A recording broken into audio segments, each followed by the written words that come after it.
गोभी નો फूल नहीं जो તમે સબ્જીમાં વાપરો છો ये तृतीया विभक्तिમાં गो શબ્દનો રૂપ છે ગો એટલે ગાય ગાય એ પહેલો ધામ તો છે જો ગાયની રક્ષા થશે તો તમારી પૃથ્વીની રક્ષા થશે અને જો ગાયની રક્ષા નહીં થઈ શકે તો પૃથ્વી પણ અરક્ષિત થઈ જશે એટલે ગાયની રક્ષા સૌથી જરૂરી છે અને આજે ગાય ઉપર સંકટ આવી આપણે જેવી પદ્ધતિમાં રહેવા લાગ્યા છીએ એમાં આપણા ઘરમાં ગાયની જગ્યા છે પ્રાચીન કાળમાં હિન્દુઓ જ્યાં રહેતા હતા એમની પાસે પોતાના રહેવા માટે પણ હતું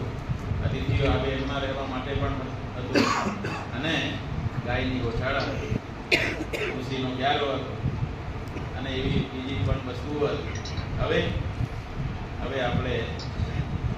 પહેલા માળે બીજા માળે ત્રીજા માળે ચોથા માળે રહીએ છીએ પણ ગાય માટે આપણા ઘરમાં હવે જગ્યા ગાયને ઘરથી બહાર કાઢીને ગોશાળાઓમાં આપણે રાખી દીધી અને ગોશાળાઓની પરિસ્થિતિ પણ હવે બહુ નબળી થઈ ગઈ ત્યાંથી मत्तो नान्यः मनश्चेन्न लग्नं गुरोराङ्घ्रिपद्मे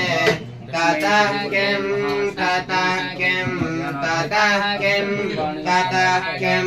गुरोराष्टकं यः पठेत् पुण्यदेहि यतिर्भूपतिर्ब्रह्मचारी च लभेद्वाञ्छितार्थं पदं ચાલુ છે એસી કરો પંખો બંધ કરો તે પણ ફૂલહારથી સ્વાગત કરશે ત્યાર પછી ગોવિંદ કાકાને વિનંતી કરીશું કે તેઓ પણ બાપુનું શાલ અને ફૂલહારથી સ્વાગત કરશે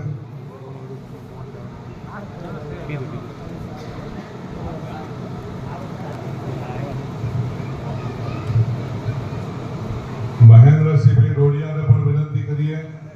કે તેઓ પણ બાપુનું સ્વાગત અને સન્માન કરે ત્યારબાદ સમરસસિંહભાઈ પરમાર તેઓને પણ વિનંતી